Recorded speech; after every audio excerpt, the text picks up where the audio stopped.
Elder Blacklight.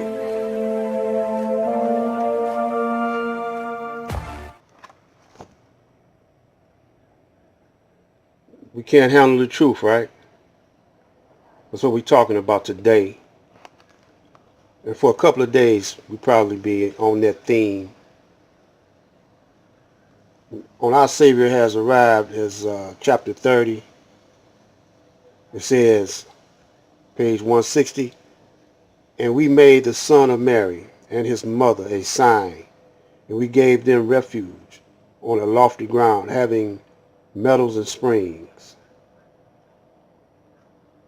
Then it says, if the Bible students would have taken this 50th verse of the 23rd chapter of the Holy Quran under study, together with the birth, ministry, and death of Jesus, as given in the Bible, Matthew, Mark, Luke, and John, they would agree that the man Jesus 2,000 years ago and his mother were a sign of something to come. But the preachers of Christianity have always been overly anxious to put some fancy myth other than the truth around Jesus' birth, ministry, and death 2,000 years ago, to the extent that the Catholics make monuments and imaginary Mary and her son Jesus and bow down and worship their handmade statues. The Christians have no true picture of Jesus, his mother, Mary, in possession, so they use imaginary and ignorant take it for truth. So they use imaginary and the ignorant take it for truth. The son of Mary and his mother a sign. Let us see if we can direct the sign and find something that corresponds with her son's birth and the hostile attitude of the Jews against the prosperity and future of these two people. Why was the government at that time against the birth of Jesus and his freedom to live as other men? The Bible, Matthew 2:8, teaches that on his birth, when Herod heard of it, sent spies to ascertain, put it like this. The Bible, Matthew 28, teaches that on his birth, when Herod heard of it, sent spies to ascertain the truth of the news that Mary had given birth to a child called Jesus.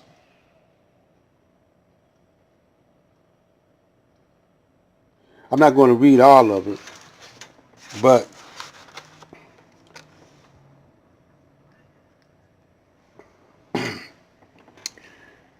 what it's going to spell out is that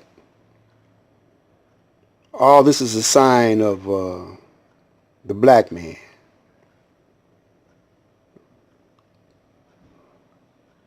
The black man and his resurrection into the knowledge of self. You see what I'm saying? So when I say you can't handle the truth, because everything that's happening today is trying to wake you up into the knowledge of yourself. Trying to wake. When I say you, I'm talking about the black man and woman.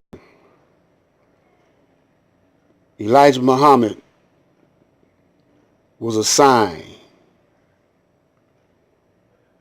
of how a resurrected man should behave.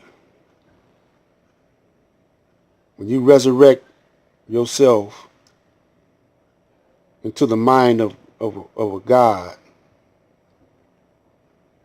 rising above emotions and ignorance, you would, right before your enemy eyes, rise and ascend to a heavenly state of being. He demonstrated this, and we still can't see it.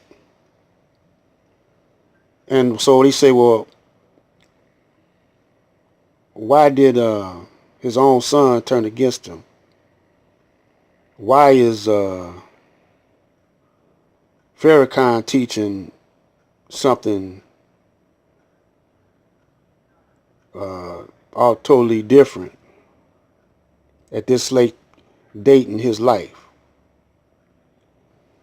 Very easily.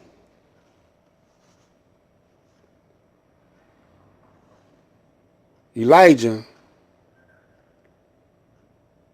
had materials in him, integrity and non-compromising position.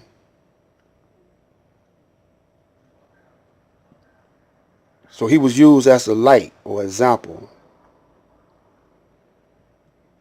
The rest of his disciples and student ministers, they were to illustrate how not to be.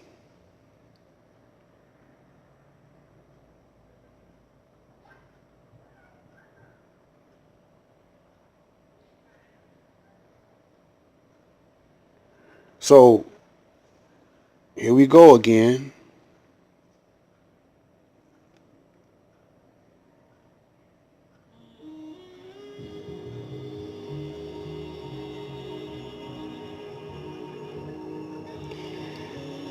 And all to follow those that change the teachings of the Most Honorable Elijah Muhammad.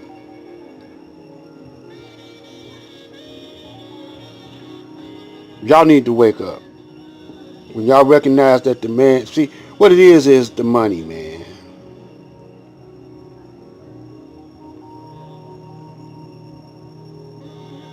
The leaders today are paid off. The leaders pay off their ministers.